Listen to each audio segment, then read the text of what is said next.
Hello and welcome back. Today I've got yet another amazing and very easy Indian recipe for you. This is called Murgh do Piaza. Murgh is chicken and do Piaza, well, that literally translates to 2 onions, and you'll see in a second why.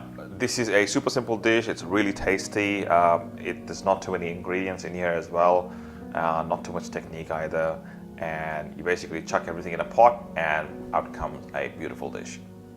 So without further ado, let's get into it.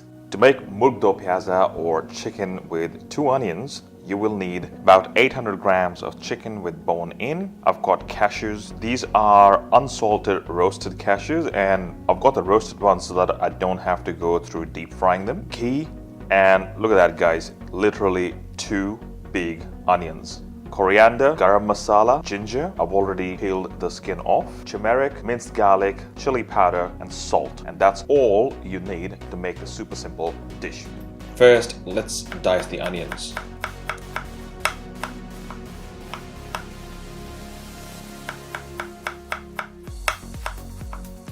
Then roll up and fine chop the coriander.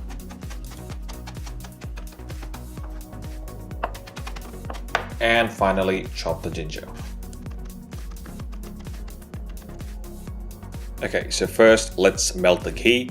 You want to do this on a medium heat so you don't end up smoking the ghee before you start adding other ingredients. Then we add the onions and we start frying them until they turn golden brown.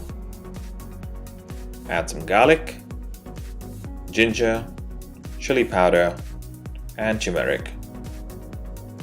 And a little bit of water and give it a stir.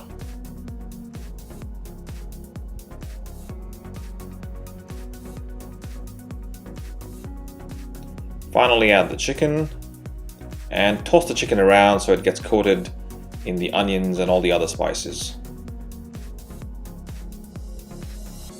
Finally add some water, a bit of salt. Cover the lid and let that cook for about an hour or so. After an hour of cooking, the sauce should look a bit like this, to which I'm going to add some garam masala, coriander, and cashew nuts. Give it a good stir and reduce the liquid by at least half or until it becomes nice and thick. Your chicken do piaza should look like this once reduced. Alright guys, now for the taste test. Geez, I've been waiting for this for some time now. But anyway, let's not wait and let's dig into this.